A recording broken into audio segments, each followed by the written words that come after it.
नमस्कार दोस्तों, CPCT नवंबर 2023 के लिए कंप्यूटर की हम 9 कक्षाएं अपनी कंप्लीट कर चुके हैं। इन 9 कक्षाओं में हमने इनपुट डिवाइस, आउटपुट डिवाइस के बारे में पढ़ा, प्रोसेसर के बारे में पढ़ा, प्रिंटर के बारे में पढ़ा, साथ ही हमने इनके MCQ भी आराम से पूरे कंप्लीट कर लिए।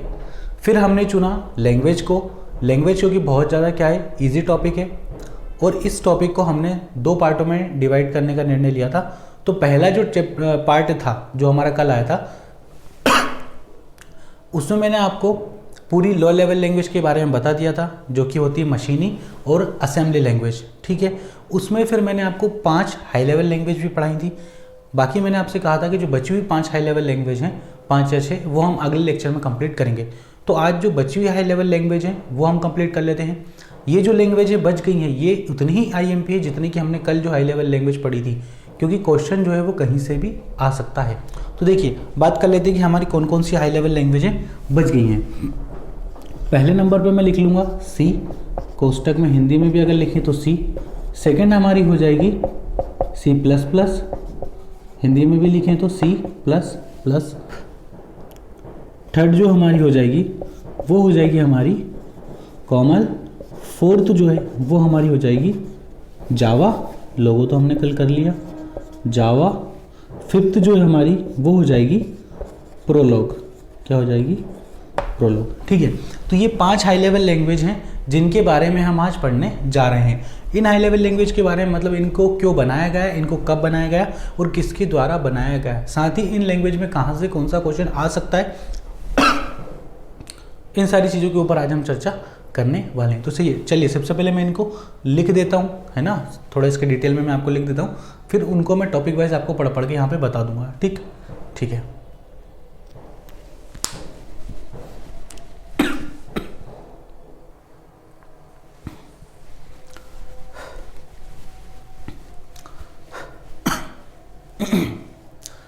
चलिए, तो लगभग 5 हाई लेवल लैंग्वेज की मैंने बात की थी आपसे, और अभी मैं आपके सामने 7 हाई लेवल लैंग्वेज लिख चुका हूँ। इसमें सबसे पहले जो हाई लेवल लैंग्वेज की हमने बात की थी वो हमने की थी सी के बारे में हम लोग पढ़ लेते हैं। तो सी का जो विकास हुआ था वो हुआ था 1970 के दशक में। इसका जो विकास किया था वो किसने किया था, डेनिस रिची ने किया था।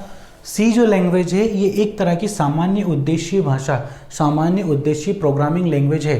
ठीक है, तो सी किस तरह की लैंग्वेज है, सी एक प्रोग्रामिंग लैंग्वेज है ना, जो कि जनरल पर्पस के लिए बनाई गई थी। ठीक है, और ये जब इसको बनाया गया था सी लैंग्वेज को, तो सिस्टम सॉफ्टवेयर के लिए ही बनाया गया था, लेकिन बाद में जो इसका उपयोग होने लगा वो एप्लीकेशन सॉफ्टवेयर के लिए भी होने लगा। किसका उपयोग होने लगा, सी लैंग्वेज का। सी के बाद आ गई हमारी C++। क्या आ गई फिर उसके बाद हमारी C++। भी एक सामान्य प्रोग्रामिंग लैंग्वेज थी, सामान्य उद्देश्य प्रोग्रामिंग लैंग्वेज, यानी कि जनरल पर्पस प्रोग्रामिंग लैंग्वेज थी। ठीक है, यह एक तरह की क्या है, ऑब्जेक्ट ओरिएंटेड लैंग्वेज है। C++ क्या है, एक तरह की ऑब्जेक्ट ओरिएंटेड लैंग्वेज है। ठीक है, C++ में C की अपेक्षा कैलकुलेशन करना या कोडिंग करना बहुत ज़्यादा क्या है, इजी है। किसमें, C++, यानी कि कुल मिलाकर अगर हम बात करें तो C++ की अपेक्षा इजी लैंग्वेज है। ठीक है, आगे इतनी बात समझ में। उसके बाद देख लेते हैं हम कोमल का। कोमल का जो फुल फॉर्म हो जाएगा वो हमारा क्या हो जाएगा, कॉमन एल्गोरिथम लैंग्वेज। क्या हो जाएगा, कॉमन एल्गोरिथम लैंग्वेज। 1973 में किसने बनाया इसको, 2 व्यक्तियों ने बनाया, बेनेडिक्ट और ब्रोच। ये इनके क्या है, आधे आधे नाम है, पूरे नाम आप देखिएगा, बेनेडिक्ट और ब्रोच। ठीक है, 2 नाम है, बेनेडिक्ट और ब्रोच। ठीक है, इन दोनों ने क्या बनाया, इसको मिलके बनाया। कोमल जो लैंग्वेज है बेसिक और पास्कल का क्या है, एक तरह से मिला जुला रूप है, यानी कि उन दोनों लैंग्वेज की काफ़ी सारी चीज़ें हमें इसमें देखने को मिल जाएंगी। साथ ही जो कॉमन लैंग्वेज थी हमारी, इसको छात्रों के लिए बनाया गया था। किसके लिए, यानी कि स्टूडेंट्स के लिए इसको बनाया गया था। इसके बाद आती है हमारी मोस्ट IMP लैंग्वेज, जावा। देखिए, जावा का जो विकास है 1995 में किसके द्वारा किया गया था, सन माइक्रो सिस्टम द्वारा इसको विकसित किया गया था। यह एक तरह की क्या है, ऑब्जेक्ट ओरिएंटेड लैंग्वेज है।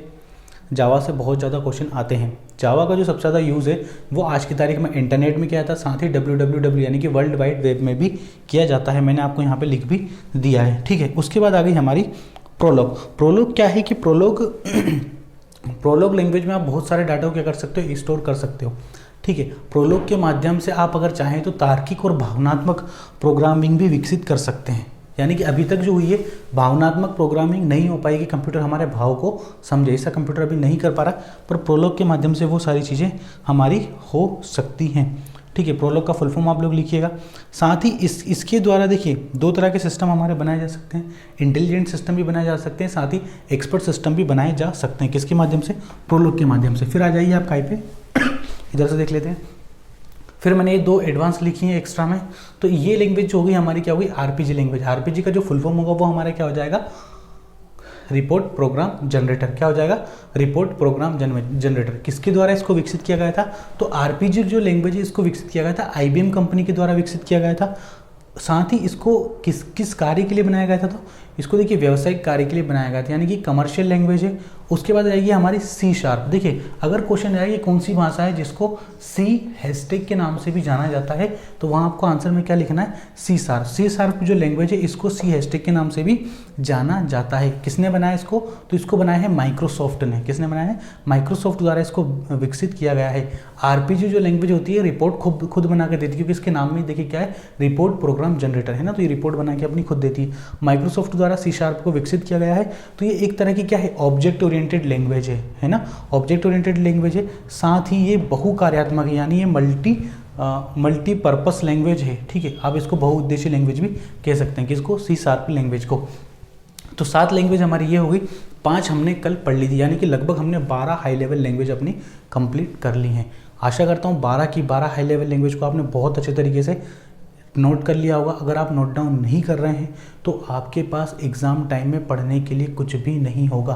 फिर आप कोई सी भी बुक खरीद लीजिए, कोई सी भी अच्छी से अच्छी क्वालिटी की आप बुक खरीद लेंगे, वो बुक इतने साइज़ की होगी और आपको इतना जो डाटा है वो पढ़ने में बहुत ज़्यादा क्या लगेगा? समय लगेगा, और आप खुद को क्या डाल लेंगे? प्रेशर में डाल लेंगे, तब आपका एग्ज़ाम किसी भी कंडीशन में क्लियर नहीं होगा। ठीक है, और कुछ अच्छी बातें मैं आपको बताता हूँ। देखिए एक बात है कि अभी नोटिफिकेशन हमारे डेली आए जा रहे हैं, तो आपको सीपीसीटी निकालना ही है, चाहे कुछ भी हो जाए, क्योंकि अगर ये मौका आपने छोड़ दिया तो लगभग 5 साल बाद अब वैकेंसियाँ आएंगी। ठीक, तो पढ़ते रहिए, पास होते रहिए, अपना ध्यान रखिए, सुरक्षित रहिए। जय हिंद, वंदे मातरम।